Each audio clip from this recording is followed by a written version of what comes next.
Olá, meu nome é Renato, aluno de Políticas Públicas de Ciência, Tecnologia e Inovação e o Estado brasileiro.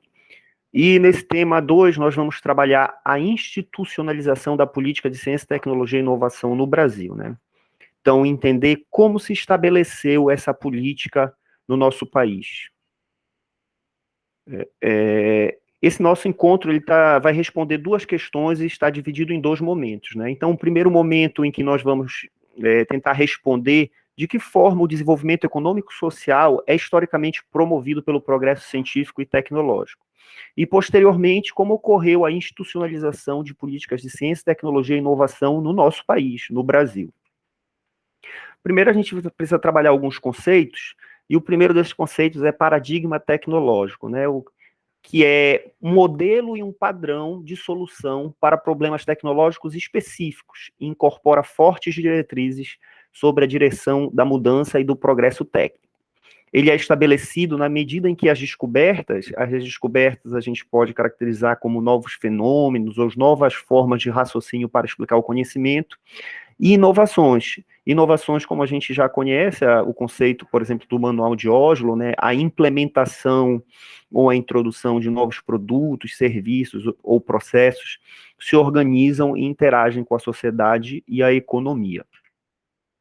E esse paradigma tecnológico e produtivo, ele é um conjunto de inovações técnicas, organizacionais e administrativas interrelacionadas. Então, são os vários campos da ciência, né, as várias ferramentas, os vários processos desenvolvidos para resoluções de problemas da, da, da população e também do setor produtivo, né, da economia.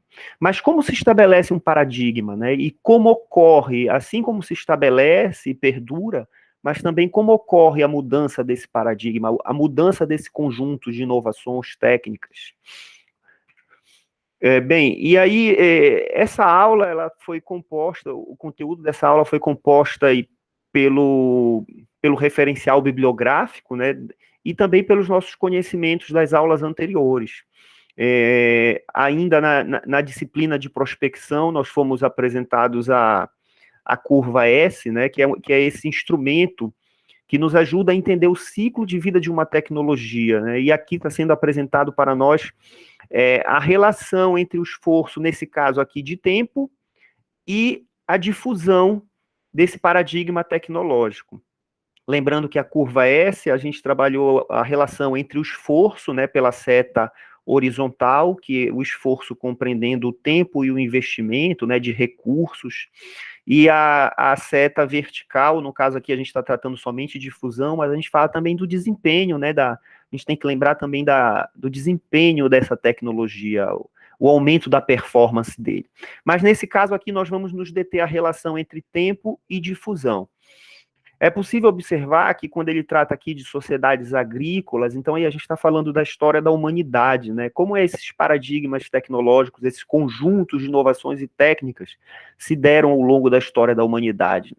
Então, enquanto humanidade, quando nós éramos uma sociedade eminentemente baseada em terras de cultivo, em que nós ficávamos ligados à terra, né? Então ele mostra essa lógica daqui da tecnologia. Nós tivemos um grande esforço aqui de tempo, de investimento na descoberta de ferramentas em que pudessem melhorar a performance desse cultivo, e note que a difusão ela foi paulatina, né? Naturalmente, por conta de nós, as conexões, as interações entre as sociedades deviam ser bem mais raras, em virtude de nós sermos apegados à terra, em virtude de não existir meio de transportes mais adequados para aquele período, naturalmente.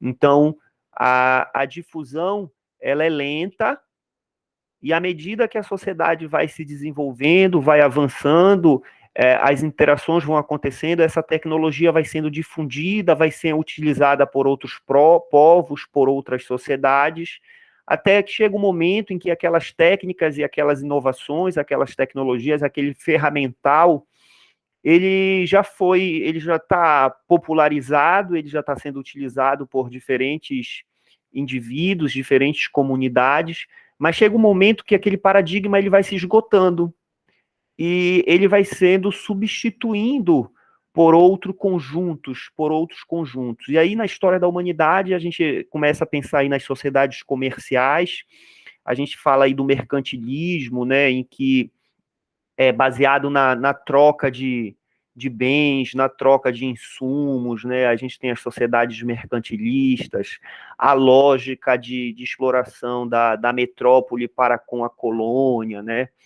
Então, a sociedade, o surgimento aí da burguesia, e aí a gente não tem como não lembrar da Europa, né? A Europa reúne um conjunto de características também geográficas e sociais em que as interações elas eram mais intensas, né? As estradas, tudo isso permitiu a troca.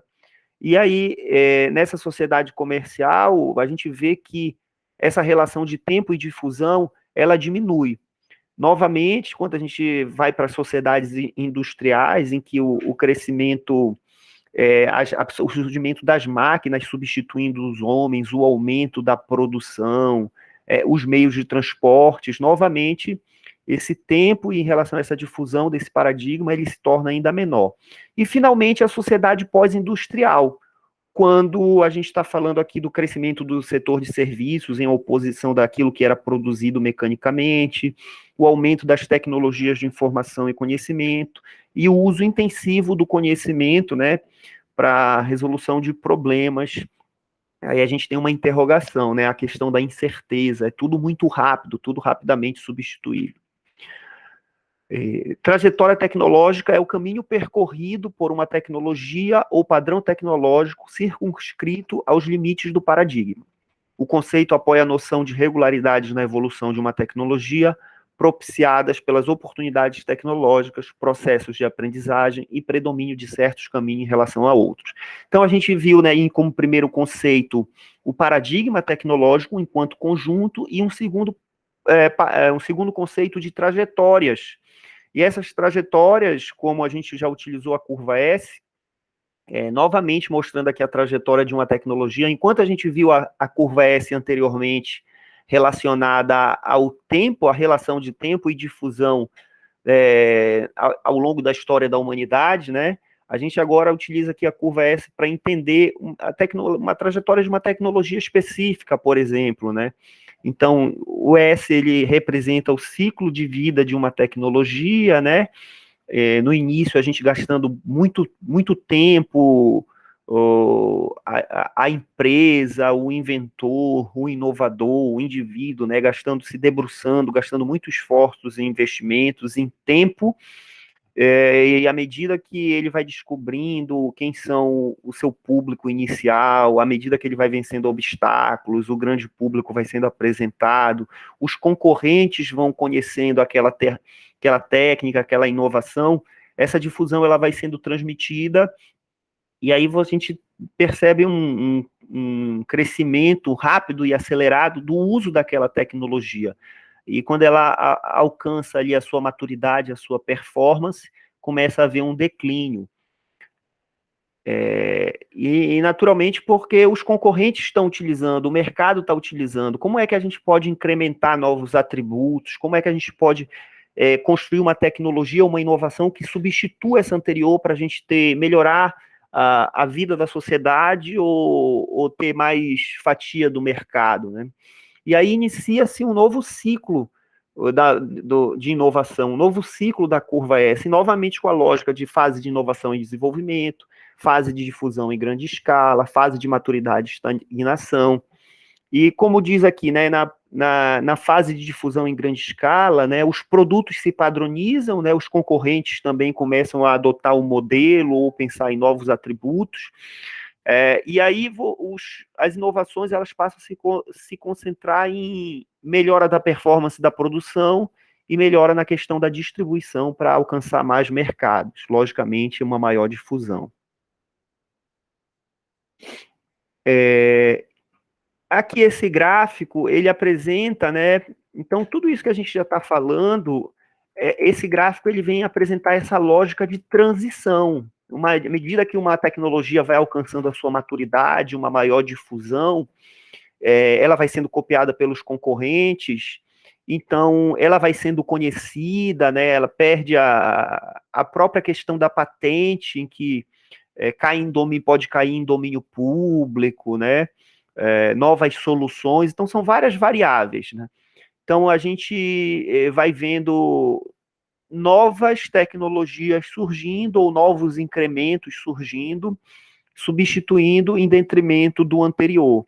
Mas isso não significa, é muito comum uma nova tecnologia estar surgindo e nós ainda estamos utilizando as anteriores, e novamente por diversos motivos, diversas variáveis, que vão desde o perfil, que vai desde o nível de consciência, né, dos clientes, dos usuários, e vai também, passa pela a questão da confiança, né? Nem todo cliente, nem todo usuário quer ser um adotante inicial, ele não quer correr os riscos da inovação. Então, é muito comum nós vermos uma tecnologia, por exemplo, ali eu vou utilizar o exemplo do blockchain, né? O blockchain, já se fala no blockchain, já se usa o blockchain. Então, ao mesmo tempo que alguns segmentos, alguns indivíduos já utilizam o blockchain, outros nós ainda estamos utilizando a tecnologia mais difundida. Então, é comum esse período de transição. Então, a curva S, ela nos ajudou a compreender tanto o conjunto de padrões tecnológicos na história da humanidade, como ajuda a entender a trajetória de uma tecnologia específica. E é importante compreender, aqui ele traz o exemplo aqui da segunda revolução industrial, nessa curva S. A segunda revolução industrial, no nosso referencial bibliográfico, é marcado aí pelo uso intensivo do aço nas indústrias e também pelo uso da energia elétrica. E aí a gente tem a descoberta aí, por exemplo, da utilização dessas tecnologias, desse conjunto de padrões, por exemplo.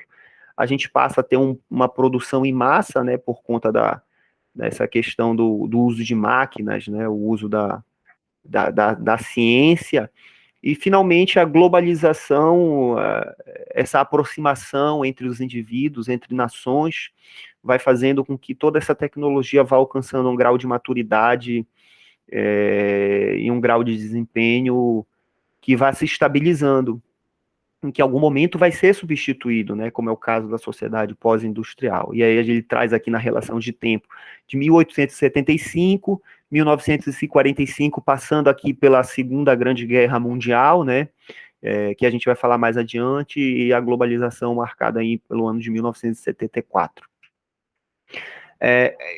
Um outro conceito de Big Science, grandes laboratórios dedicados a rotinas especializadas de desenvolvimento para a produção comercial, que exigem conhecimento técnico científico de alto nível em múltiplas áreas, pesados investimentos e planejamento. Espiral da pesquisa e desenvolvimento para criar a capacidade de gerar coisas próprias e imitar alheias, aproximando os engenheiros dos cientistas e vice-versa. Então, o Big Science esse conceito surge aí na Segunda Guerra, porque vários cientistas, por conta das necessidades da Segunda Guerra Mundial, para poder dar apoio às tropas, para poder ajudar a superar os efeitos da guerra, né? Então foram reunidos muitos esforços, apoiados pelos governos, para que a pesquisa e o desenvolvimento conseguisse dar essas respostas, tanto para a vitória da guerra, como para a sua sociedade, né? E a gente tem alguns marcos aí no que referente a esse conjunto de padrões tecnológicos, por exemplo, desenvolvimento e uso da energia nuclear, os aviões a jato, o radar para poder identificar submarinos, né? O DDT, que é o primeiro pesticida moderno utilizado no combate à malária e dengue, computadores, materiais sintéticos e aparelhos de comunicação. Então aqui a gente encontra um conjunto de padrões tecnológicos para esse período. E aí a gente tem aqui 3 físicos envolvidos aí no projeto Manhattan durante a Segunda Guerra, o projeto Manhattan, que foi um programa de pesquisa e desenvolvimento das primeiras bombas atômicas. As nações percebendo que a ciência é um excelente instrumento de poder, ganha importância na esfera econômica. Então, essa necessidade de vencer a guerra, de dar respostas para a sociedade, né? Essa união de esforços de cientistas de diferentes áreas faz com que o poder público, as nações percebam a importância da ciência e da tecnologia. E aí, capacidade de exploração de oportunidades estratégicas concentrada em poucos países ricos e ocidentais. Naturalmente que os países com capital, mão de obra e matéria-prima abundante, mas sem tecnologia, estão em desvantagem competitiva, né? Então, a capacidade científica e tecnológica passou a ser o grande ordenador do poder a nível mundial. Dos fatores de produção, capital, mão de obra, matéria-prima, tecnologia predomina como valor estratégico. Então, a Segunda Grande Guerra Mundial, ela evidenciou, tornou evidente essa lógica, né?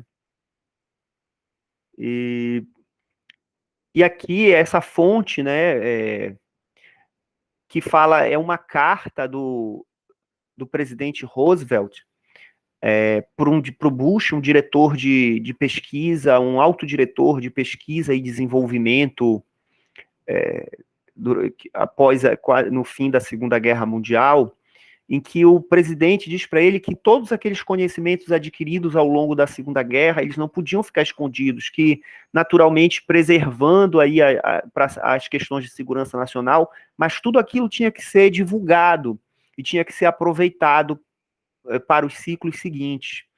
E aí esse diretor, ele responde apresentando uma proposta para os anos futuros da aproximação da ciência e da tecnologia para a resolução de problemas sociais, militares, né? Então, ele apresenta basicamente o que deu origem a esse modelo de desenvolvimento linear simples, que é puxado pela ciência, né, e que nós conhecemos atualmente nas nossas academias, né? Então, a carta, ela apresenta um consenso dos Estados Unidos, em que o governo, a indústria e a sociedade deviam caminhar juntos, que a ciência é fundamental no desenvolvimento da nação, e a lógica de que a pesquisa e o desenvolvimento é a base da inovação tecnológica, e a pesquisa é bem público. Então, esse diretor, ele fala isso na carta, né? Que a pesquisa básica deve ser incentivada, ele fala, inclusive, na questão dos jovens, estudantes, jovens, mais jovens, né? Então, aqui é o conhecimento pelo conhecimento, a pesquisa aplicada para a resolução de problemas específicos, o desenvolvimento tecnológico, então a aproximação com o mercado, né, com o setor produtivo, e, finalmente, para que esses produtos, processos e serviços possam serem introduzidos e utilizados pelo mercado. E esse diretor, Bush, ele diz que o apoio do governo ele é fundamental, que esse conhecimento tem que ser utilizado em prol, em benefício do país. Ele trata da liberdade da pesquisa nas instituições de ensino superior, que o governo não pode interferir, tem que dar essa liberdade para os pesquisadores. É muito interessante a carta, muito rica, né? E aparentemente o conteúdo apresenta muito do que nós vivemos atualmente, dessa lógica de desenvolvimento linear puxado pela ciência.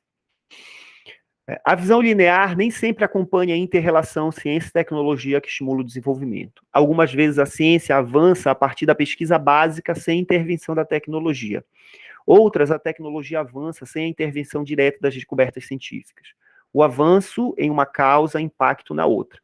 Então, a gente tem a impressão de que ciência e tecnologia sempre caminharam juntos, né? Mas o nosso referencial bibliográfico, os autores falam que não é bem assim, né? Muitas vezes, e eles dão exemplo, por exemplo, da máquina de tear. Você não tinha, naquela época, investimentos em pesquisa e desenvolvimento, mas você tinha pessoas explorando o setor produtivo que queriam melhorar a performance, né? Então, ele utiliza como exemplo a máquina de tear, resolvendo um problema econômico daquela época que não estava vinculado à pesquisa e desenvolvimento. Outro exemplo também apresentado no nosso referencial é o container, a utilização do container. O container surgiu para resolver um problema de logística, um grave problema de logística, né, sem o apoio da pesquisa e desenvolvimento. Então, ele mostra que nem sempre ciência e tecnologia andaram juntos, mas a partir do momento que as necessidades da Segunda Grande Guerra Mundial, a própria carta, né, mostrando, exemplificando isso como uma estratégia nacional, começa a se ver a interrelação entre a relação entre esses ciência e tecnologia, começa a caminhar mais juntos. E em resposta, então, às lacunas deixadas pelo modelo linear, nós temos o modelo interativo. E esse modelo interativo, ele é representado por esse feedback constante de diferentes fases, em diferentes momentos, um loop permanente, né, se retroalimentando permanentemente. A tecnologia não requer necessariamente o avanço da ciência, pois, muitas vezes, este avanço anda a reboque da tecnologia, e que muita inovação é feita lançando mão de conhecimento tecnológico existente. A relação entre pesquisa e tecnologia, segundo os autores, se estabelece em duplo sentido. A nova ciência contribui para o avanço tecnológico, mas a nova tecnologia também contribui para o avanço da ciência, como ilustra o caso da informática, cujo espetacular avanço potencializou a pesquisa científica no campo genético. Então, nesse modelo interativo, né, a gente tem um mercado potencial, uma necessidade de mercado, a gente tem a invenção ou concepção de um projeto básico, o projeto detalhado de teste, reprojeto e produção, distribuição e comercialização. Então, nós temos várias fases que se retroalimentam, não dão feedbacks para as fases anteriores. A gente tem a pesquisa ocorrendo aqui paralelamente, e esse conhecimento sendo trocado a todo momento aqui, com feedback constante em qualquer uma das fases, né? Então, a proposta do modelo interativo é de que não seja necessariamente só puxado pela pesquisa e desenvolvimento, pelas instituições de ciência e tecnologia, pelas instituições de ensino superior, né? Mas sim que todas essas fases, elas estão relacionadas. E o modelo interativo apresenta 5 caminhos da inovação, são identificados no modelo interativo, né? O primeiro deles diz que o caminho central da inovação começa de uma necessidade do mercado, tendo como centro a empresa, né? Então, eu tentei fazer aqui um exercício, né? E, por exemplo, começando no mercado, a questão da pandemia de Covid, né? Então, o Covid, né, trouxe uma série de novas necessidades em que as empresas precisaram se adaptar seus produtos e serviços, criar novos produtos e serviços. Então, tentando fazer um exercício para cada um desses 5 caminhos, tentar utilizar aqui um exemplo, né? O segundo caminho, o caminho das realimentações, feedback loops, baseados nos conceitos de learning by use, de Klein e Rosenberg, que permitem o surgimento das inovações incrementais. Talvez esse caminho seja muito conhecido por nós, é uma tecnologia, uma inovação que já é utilizada, e por conta desse uso permanente, para você permanecer no mercado, ter o seu espaço, você vai inserindo novos atributos nos produtos e serviços. A gente percebe algumas inovações incrementais, por exemplo, nos smartphones, né? Um smartphone que antes só fazia ligação, de repente você tem um serviço de câmera, daqui a pouco você tem uma agenda vinculada, um novo software vinculado, daqui a pouco você está com redes sociais. Então, é um outro caminho. O mercado está utilizando, está te dando feedback, e você está inserindo novos atributos no produto e serviço. O outro caminho é o caminho direto de e para a pesquisa, de uma necessidade detectada na empresa ou uma pesquisa aproveitada pela empresa, né? Então, acho que aqui a gente pode citar, no nosso caso aqui, a questão do açaí, o branqueamento do açaí para entregar um açaí seguro e de qualidade para os usuários, né? Então, já havia uma pesquisa sobre a doença de Chagas, por exemplo, relacionando o consumo do açaí ao crescimento, né, da doença de Chagas, e aí se aproveitou essa pesquisa. E ainda nessa tentativa de fazer um exercício de uma inovação para cada caminho, né, caminho do modelo linear, do avanço científico à inovação, é o que nós já conhecemos, né, o que sai lá atrás da pesquisa básica, passando pela pesquisa aplicada, o desenvolvimento tecnológico e a inovação. E, por fim, o caminho das contribuições do setor manufatureiro para a pesquisa por instrumentos e ferramentas, a tecnologia gerando ciência. E aí eu volto no exemplo do container, né? Então, se cria, né, o container para ajudar na logística, e aí essa inovação, ela gera toda uma nova pesquisa de conhecimento, ferramentas para, por exemplo, para fazer o deslocamento desse container, para melhorar a questão, as condições, por exemplo, dos navios que transportam esses containers. Eu estou tentando fazer aqui um exercício de exemplos para cada um desses 5 caminhos. E aqui a gente termina dizendo que a existência de feedbacks loop entre as atividades de pesquisa e produtivas da empresa é característica central do processo de inovação desse modelo. Então, diferente do modelo linear, o modelo interativo, ele está o tempo todo conversando, o conhecimento está conversando com a pesquisa, com o mercado, em diferentes fases. Bem, essa foi uma tentativa de explicar, né, como se estabelece esses paradigmas tecnológicos ao longo da história da humanidade, né, e como se estabeleceu principalmente essa relação de ciência e tecnologia para o desenvolvimento da inovação. E aí a gente vai seguindo aqui com a aula sobre o desenvolvimento científico e tecnológico no Brasil.